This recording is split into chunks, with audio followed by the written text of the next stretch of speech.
Өчигмийн үзэгчдээ ая тухтай сайхан амарч байна уу? Гэлтэй цонх хөтөлбөр баасан гаргийнхаа энэ 40 дугаарыг эхлүүлэх гэж байна. Хөтөлбөрийнхаа эхэнд үзэгч та бүхэндээ сургамж төгөөлөхийг зориулъя. Хүн болгон өөр өөрийн ааш аягтай байдаг. Гэхдээ хаана ямар ааш зан гаргах уу гэдэг хамгаас чухал гэдэг. Тэгэхээр бид бол өөрсдийнхөө эцэг эх шиг настай хийж бүтээсэн хүмүүсийг хамгаас илүү хүндлэх нь юуны төрөнд чухал билээ. Ингээд энэ өгүүлэг бол за хүний ааш араншин хаана ямар үед гарсан одоо ямар үр дүнд хүргэдэг гэсэн талаарх ийм сургамж төгөөлөг байгаа. Ингээд хамтдаа суу хүлээ авцгаая.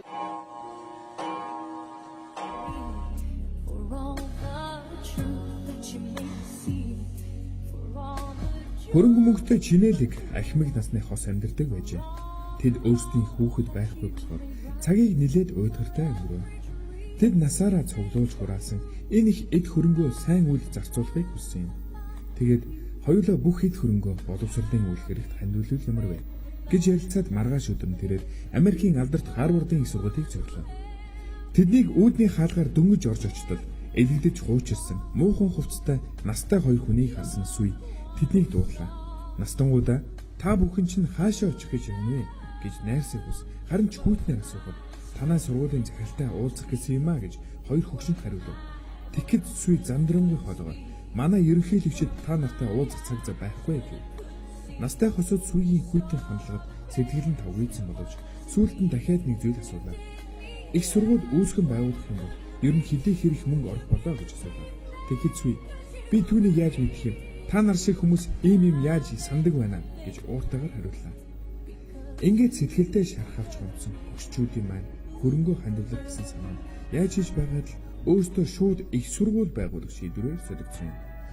Энэ бол алдарт Стэнфордын их сургууль байгуулагдсан түүхүүлээ. Харин Сүйгийн тэр өдрийн буруу хандлага үйлдэлээс нь болоод Харвардын их сургууль нэлээд томоохон боломжоо алдсан юм. Эдгээр Харвардын их сургуулийн үүдний хаалган дээр хүнийг гадаад төрхөөр нь бүү дүгэн гисэн бичгийг хадах болсон байна.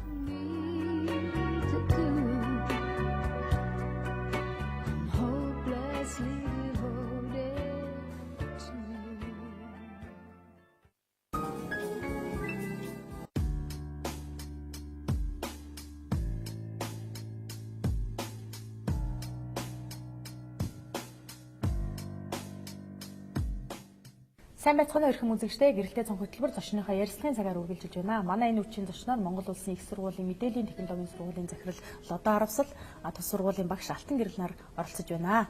Үчимэн дүргээ. За үчимэн дүргээ тавхан төлөв үзэгч нартай. Үчимэн дүргээ. За баярлалаа.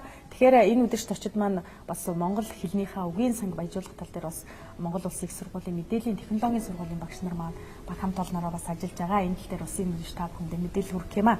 За тэгэхээр энэ одоо Монголын үндэсний олон нийтийн телевизтэй бас энэ тал дээр ажиллаж байгаа тийм ээ.